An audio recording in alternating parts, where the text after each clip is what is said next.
Welcome to a list of insanely dangerous mountains you never heard of. This list does not include any of the world's 8,000-meter peaks. Instead, it focuses on lesser-known mountains that have developed a reputation for being unusually dangerous, and in most cases, deadly. What connects them is a consistent pattern of serious accidents, repeated failures, and high fatality rates relative to how often they're climbed. As the list goes on, the level of danger increases, driven by factors like technical difficulty, death-to-summit ratio, objective hazards, weather, and the lack of realistic rescue options. The last mountain on this list, despite being relatively unknown, might be the most dangerous mountain in the world. At least that's what the stats are saying. But let's start with the first one, a mountain whose danger isn't hidden or theoretical, but documented through repeated disasters and decades of recorded accidents. Huascarán is located in the Cordillera Blanca of Peru, in the Andes of South America. Its higher south summit rises to 6,768 meters, or 22,205 feet, making it the highest mountain in Peru. Unlike some peaks on this list, Huascarán has been climbed many times, and for that reason its history is unusually well documented. What makes it dangerous isn't technical climbing difficulty, but the scale and unpredictability of its failures. The first major warning came in 1962. A massive ice and rock avalanche broke loose from Huascarán's north face and swept through the valley below, destroying the town of Ranrajerca. More than 4,000 people were killed.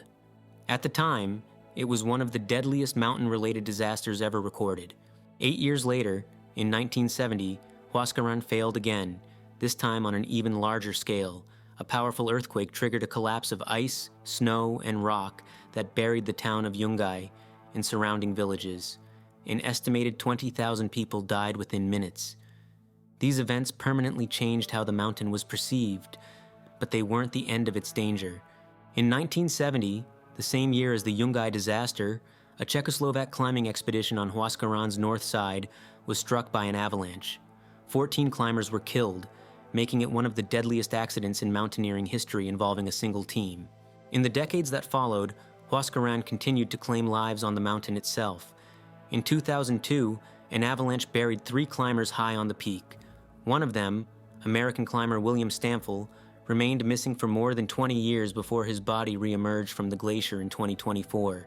More recently, in 2016, 4 climbers were killed during descent after an avalanche swept across a commonly used route. Conditions that day were considered manageable, until they weren't. Huascarán's danger comes from the same source every time: unstable glaciers, massive seracs, and slopes that can collapse without warning. These failures don't require extreme weather or technical mistakes. They simply happen. The next mountain on this list takes us from the Andes to the Karakoram Range of northern Pakistan. Here, the danger shifts away from sudden, large-scale collapses and toward long, steep climbs, where small mistakes compound quickly. Fewer climbers attempt this peak, success is rare, and once you're committed to the route, there are very few safe ways out. Rakaposhi is located in Gilgit-Baltistan, northern Pakistan, overlooking the Hunza Valley in the Karakoram Range. Its summit reaches 7,788 meters, or 25,551 feet. What immediately sets Rakaposhi apart is its local relief. From the valley floor to the summit, the mountain rises nearly 5,800 meters, or about 19,000 feet, over a very short horizontal distance. That makes it one of the steepest large mountains on Earth, and one of the most visually dominant peaks anywhere in the Karakoram. Rakaposhi was first climbed in 1958 by British climbers Mike Banks and Tom Patey via the Northwest Ridge. Even that ascent came after repeated failures, and the descent was considered as dangerous as the climb itself. Since then, Rakaposhi has seen very few successful ascents. Long gaps often pass between attempts, and most expeditions turn back well below the summit. One reason is avalanche exposure. The mountain's upper slopes are dominated by steep snowfields and hanging glaciers, and multiple expeditions have reported avalanches sweeping through camps. Weather adds another layer of danger. Rakaposhi sits directly in the path of moisture systems moving across the Karakoram. Storms can arrive quickly, bringing heavy snow and strong winds. During a 1984 Canadian expedition, climbers were struck by lightning high on the mountain and temporarily incapacitated. a rare but serious hazard at that altitude. Despite its dangers, Rakaposhi continues to attract elite climbers. In 2019, Japanese climbers Kazuya Hiraishi and Kenro Nakajima completed a new route on the mountain's south face, earning a Piele d'Or. Even that success highlighted how rarely Rakaposhi allows clean ascents. Rakaposhi's reputation isn't built on frequent fatalities, but on how rarely climbers succeed and how quickly conditions can turn a retreat into a survival situation. It's a mountain where the sheer scale of the climb becomes the primary hazard. The next mountain on this list keeps us in the Karakoram, but pushes the difficulty even further. It has been attempted far less often, and long periods have passed without a single successful ascent. Bad weather, repeated avalanches, and long retreats have defined its history, turning many expeditions into extended struggles that ended without a summit. Masherbrum is located in Gilgit-Baltistan, northern Pakistan, above the Hush Valley in the Karakoram. It rises to 7,821 meters, or 25,659 feet. What makes Masherbrum historically important is its original survey label, K1. In the early Karakoram surveys, it was the first major peak measured and recorded in that region, which is why it received the designation K1 years before K2 became famous worldwide. But Masherbrum's modern reputation has nothing to do with that name. It comes from how rarely climbers succeed here. The first ascent happened in 1960, when George Bell and Willy Unzeld reached the summit. What followed is the more telling part. For long stretches after that, serious expeditions returned again and again and failed, often without even reaching the upper mountain. Weather is one reason. Masherbrum sits in a part of the Karakoram known for long storm cycles. Multiple expeditions have reported being pinned down for days or weeks, unable to move higher, and unable to descend safely. Avalanches are another constant threat. The mountain's steep snow slopes load quickly after storms, and retreats have been triggered by snowslides damaging camps and stripping fixed ropes. David Lama, one of the strongest alpinists of his generation, repeatedly identified Masherbrum's west face as one of the hardest unclimbed objectives in the world. He once described it as the Eiger North Face with Cerro Torre on top, a comparison meant to convey not size but sustained technical difficulty combined with constant objective danger. Lama attempted the west face multiple times but never succeeded. His focus wasn't speed or style, it was whether the face was even climbable under real conditions. He ultimately considered Masherbrum one of the most serious unfinished problems in high-altitude alpinism. The next mountain on this list shifts the challenge again. From long storm cycles and massive avalanche faces, the danger moves toward pure technical difficulty at extreme altitude. This is a peak that resisted climbers for decades, not because it was unknown, but because even experienced teams couldn't find a line that could be climbed and descended safely. Jannu is located in eastern Nepal on the western edge of the Kanchenjunga Massif. It rises to 7,710 meters, or 25,295 feet, and is dominated by a massive steep south face that drops more than 3,000 meters, or nearly 10,000 feet, from summit to glacier. Jannu was first climbed in 1962 by a French expedition, but that ascent did not make the mountain accessible. In fact, it did the opposite. Throughout the 1970s, 80s, and 90s, some of the strongest teams in the world attempted Jannu and failed. The mountain wasn't unknown, it was simply too difficult to climb safely and come back from. One of the defining features of Jannu is its south face, a huge wall of mixed rock and ice that became one of the most coveted, unclimbed objectives in Himalayan climbing. Multiple expeditions attempted it and retreated, often after weeks on the wall without finding a viable line to the summit. In 2004, a Slovenian team finally succeeded on the south face, after years of failed attempts by others. The climb was considered one of the most serious Himalayan ascents of its time and won major international recognition. Jannu has also seen fatal incidents. In 1986, New Zealand climber Keith Egerton died high on the mountain after developing severe altitude-related illness. His death highlighted a recurring problem on Jannu. Once climbers commit to the upper face, there are very few safe ways down. Successful ascents remain rare, and failure is still the most common outcome. Jannu's danger isn't defined by sudden disasters.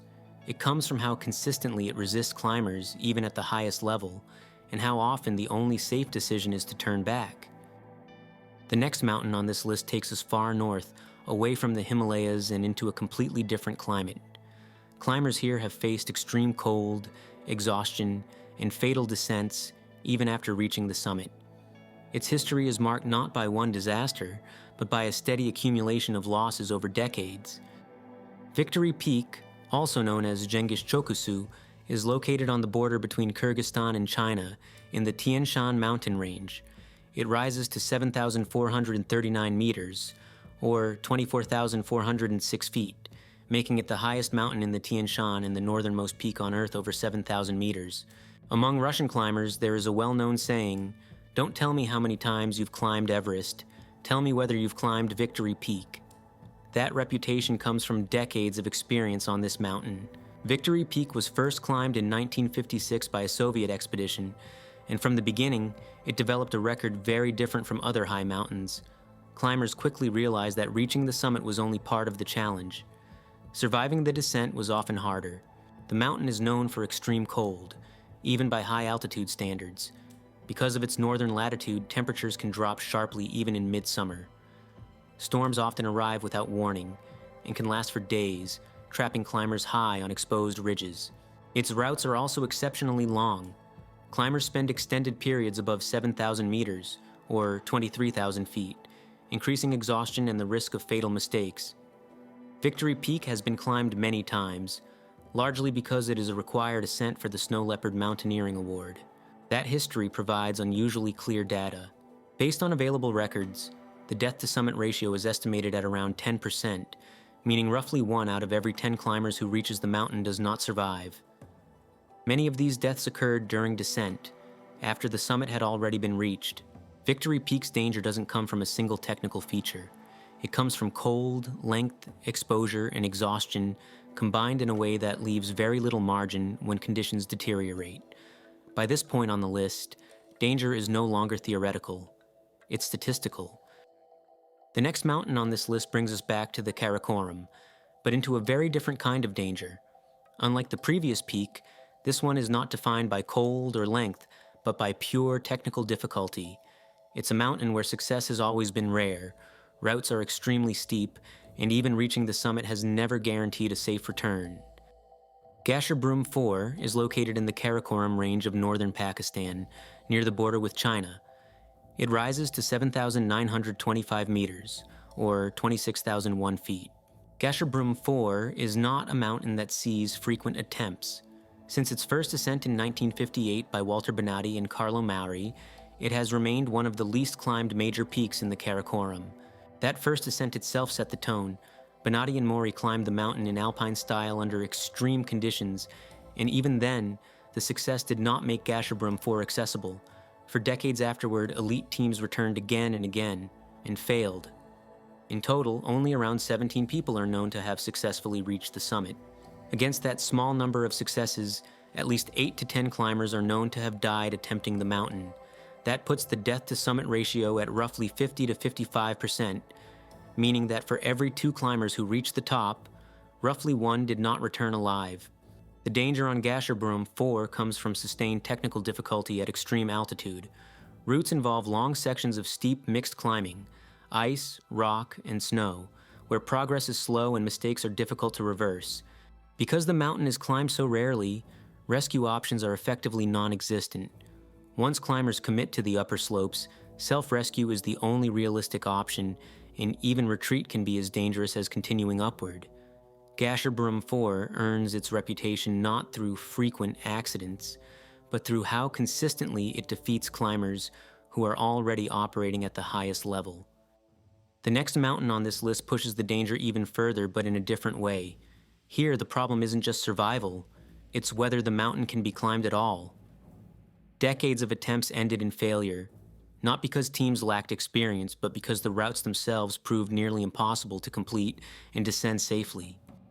Latok I is located in Gilgit-Baltistan, northern Pakistan, in the Karakoram range. It rises to 7,145 meters, or 23,442 feet, and is dominated by sharp ridges and steep granite walls that leave very little room for error. Latok I entered mountaineering history in 1979, when an American team led by Jim Donini completed the first ascent via the South Ridge. That success, however, immediately highlighted a deeper problem. While the summit could be reached, most of the mountain's major lines were still considered effectively unclimbable. What turned Latok I into a legend was its North Ridge. For more than 4 decades, that ridge resisted climbers completely. Some of the strongest teams in the world attempted it and failed, not because they were unprepared, but because the ridge combined sustained technical difficulty, exposure, and the lack of any reasonable retreat options. One of the most famous attempts came in 1978, when a U.S. team spent weeks on the North Ridge before being forced to retreat high on the mountain. During the descent, 3 climbers died, cementing Latok I's reputation as a mountain where failure could be fatal. The North Ridge was finally completed in 2018, when Tom Livingston and Victor Saunders succeeded via a slight variant, after 40 years of failed attempts by others. Even then, the climb was considered one of the most serious alpine ascents of the modern era. Despite decades of interest, only 2 expeditions have ever succeeded on Latok I, and the total number of people who have stood on the summit is estimated at around 9. Against that small number, approximately 3 to 5 climbers are known to have died attempting the mountain. That places the death-to-summit ratio between roughly 33 and 45%. By this point on the list, the danger is no longer just statistical. It's structural, built directly into the mountain itself. The next mountain on this list takes the same kind of technical difficulty and pushes it even further. Its history is defined by broken expeditions, serious injuries, and descents that turned into survival situations. For decades, it was widely considered one of the most dangerous mountains of its size anywhere in the world. The Ogre, officially known as Baintha Brakk, is located in Gilgit-Baltistan, northern Pakistan, in the Karakoram Range. It rises to 7,285 meters, or 23,901 feet, and despite being lower than several nearby peaks, it has one of the most intimidating reputations in mountaineering. The first ascent came in 1977, when Doug Scott and Chris Bonington reached the summit. That climb immediately became legendary, not because of the ascent alone, but because of what followed. During the descent, Doug Scott suffered from broken legs after a fall. What should have been a fatal situation turned into one of the most famous survival stories in mountaineering. Scott crawled and was lowered down the mountain over several days, eventually making it off alive. That descent alone defined the Ogre's reputation for decades. The second ascent didn't happen until 2001, highlighting just how resistant the mountain remained. To this day, the Ogre has seen only 3 successful expeditions, involving approximately 7 to 8 climbers total who have reached the summit. Based on known attempts and outcomes, the death-to-summit ratio is estimated to fall between roughly 50 and 70%. That figure is skewed by the very small number of people who have ever stood on the summit, but it still places the Ogre among the most dangerous mountains ever climbed.